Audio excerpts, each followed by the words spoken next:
Okay, we back now. I want to give you some of this information.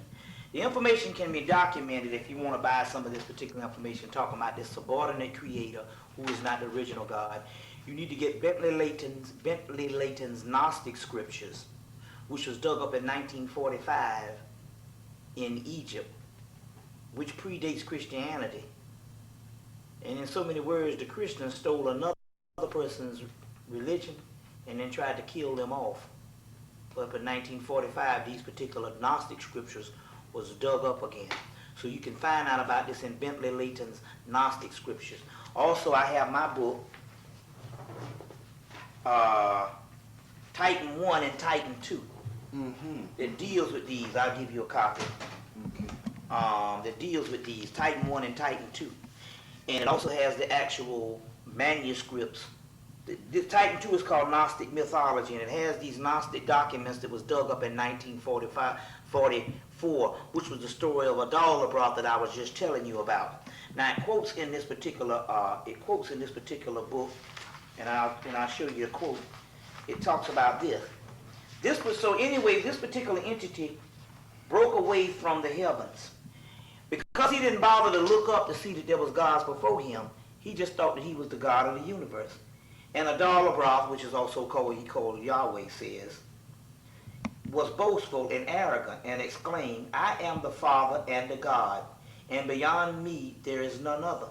But Sophia, which is also a form of the same great mother over and over in different languages, hearing this cried out to her son, Lie not, Adalabroth, above all thee is the Father of all, the first man, the Son of Man, and man.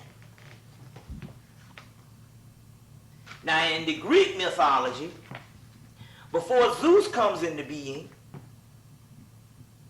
which is the father of the Greek mythology, and that's where you get the origin of the word Jesus. It comes from Zeus. J, which is Jupiter, in Rome, which is Zeus, and Zeus, which in Greek is Jupiter. They took the both words and put it together, the J, which is no J in the Hebrew language, and Zeus, or Zeus, and you get the word Jesus, or Jesus. Now Zeus, that's why I never say the word Jesus, just say Christ. Because it's not even a Hebrew word, it's a Greek word.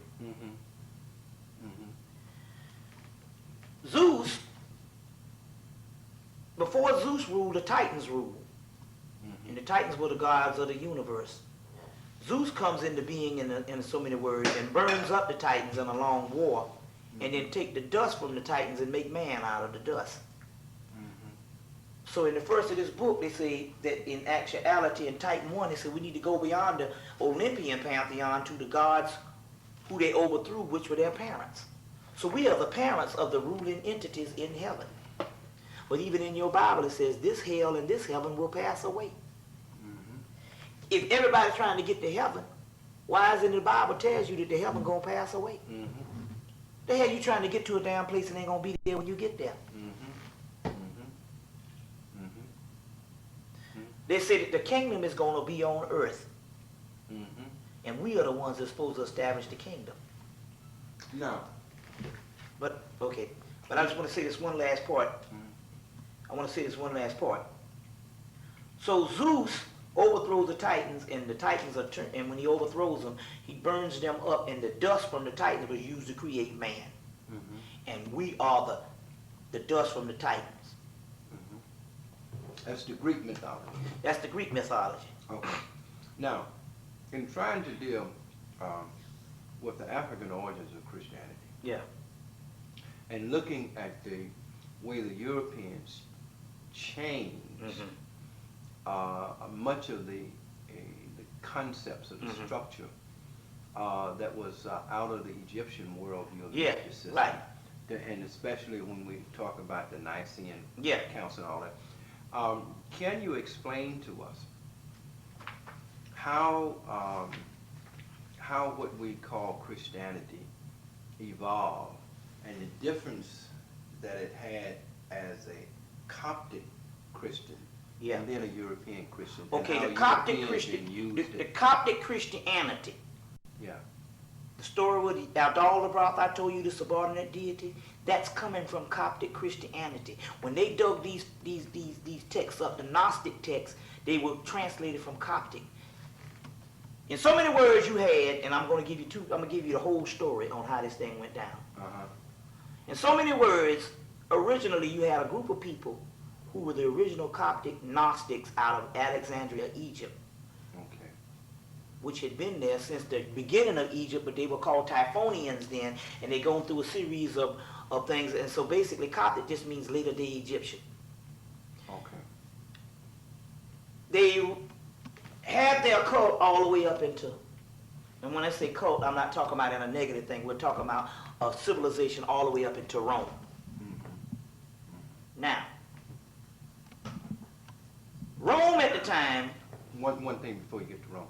How did it differ from Isis, Horus, Osiris, and the Egyptian pantheon? Okay, let me explain something to you. When we get the Egyptian pantheon, we're getting most of the story from Plutarch, which is a Greek writer.